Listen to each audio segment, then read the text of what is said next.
एक नन्ही मुस्कान, लेखिका गीतांजलि श्री। और कहानी पसंद आए तो वीडियो को लाइक करना ना भूलें और चैनल को भी सब्सक्राइब कर लें ऐसी और कहानियों के लिए। तो चलिए कहानी शुरू करते हैं। कपड़े बदलते हुए राजन ने रीता से कहा, जो रसोई घर में रात की खाने की तैयारी कर रही थी। लिफ्ट में आते समय डॉक्टर पमनानी को लिफ्ट से बाहर निकलते देखा। बिल्डिंग में शायद कोई बीमार है।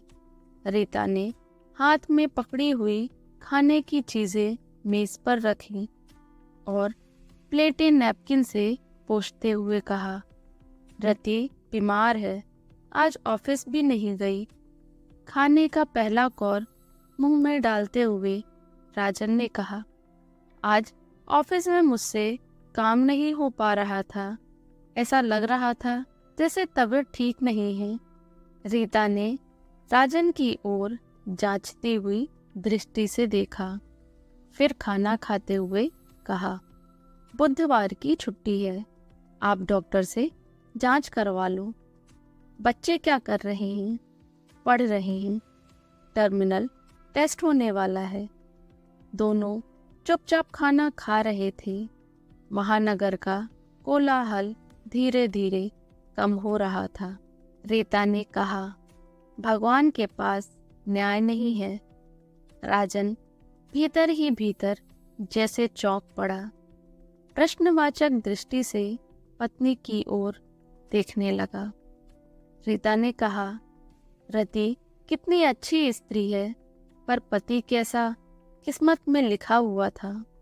अच्छे भले खाते पीते घर की लड़की कहाँ आ पड़ी। कहते हैं उसका पति अब रोज पीकर आता है। पता है, तरक्की के बाद रति की तनख्वाह बढ़ गई है। राजन कोई भी उत्तर नहीं सोच सका। वह चुपचाप खाना खाता रहा। दूसरे कमरे से बेटी की पुस्तक पढ़ने की आवाज आ रही थी। बात को आगे बढ़ाते हुए रीता ने कहा, रति अब अफसर बन गई है, उसकी तनख्वाह 1000 बढ़ गई है। राजन के चेहरे पर कुछ गंभीरता आ गई, जैसे कोई खास खबर सुनी हो। बेचारी सुबह को जल्दी उठकर घर का काम काज करके बच्चों को स्कूल के लिए तैयार करती है। सबको नाश्ता देकर दोपहर का खाना बनाकर पति को देती है और खुद दफ्तर लेकर जाती है। सारा दिन दफ्तर में काम करने के बाद घर लौटने पर फिर काम। रीता के स्वर में स्त्री की पीड़ा छुपी थी। राजन ने कोई उत्तर नहीं दिया। राजन का मन कुछ देर तक अपने भीतर कुछ टटोलता रहा। फिर एकाएक वह चौंक पड़ा।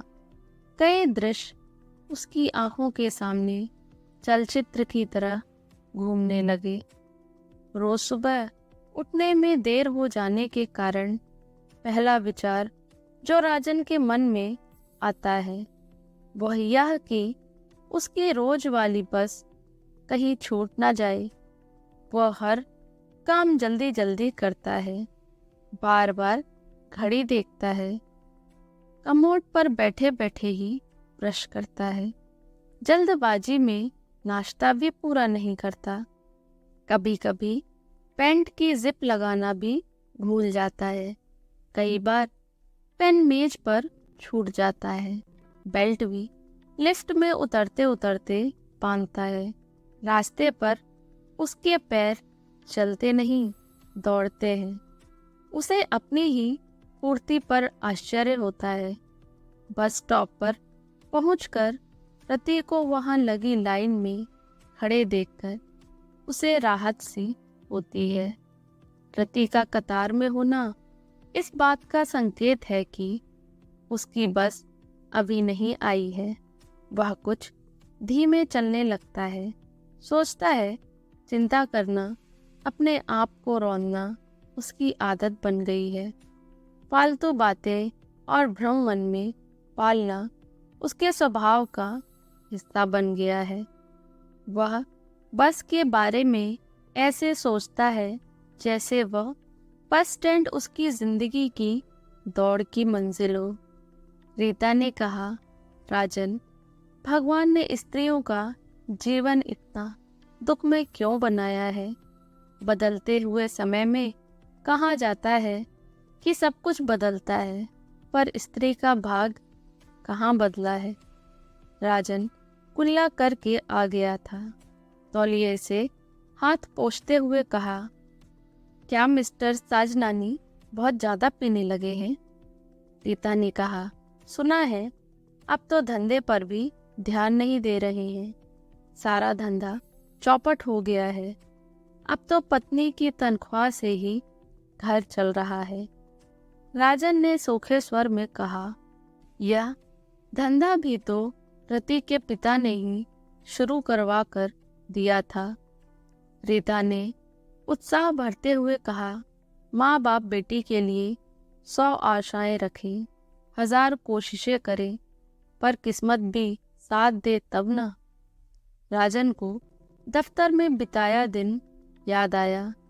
रीता से बोला, मैं आज स्वयं को थका थका अनुभव कर रहा हूँ। ऑफिस में काम करने में मन नहीं लग रहा था। सोफे पर आराम से बैठकर टीवी देखिए, पर आवाज़ कम रखिएगा। बच्चों की पढ़ाई में डिस्टर्ब होगा। मैं ज़रा रति को देख आऊं। राजन सोफे पर बैठकर टीवी देखने लगा। चित्रहार चल रहा था। फिल्मी गीतों पर नायक नायिका नाचते कूदते चक्कर लगा रहे थे। पीछे के दृश्य बार बार बदल रहे थे।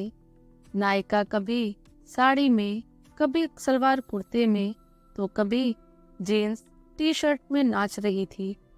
हमेशा की तरह आज भी यह कार्यक्रम राजन को बहला ना सका।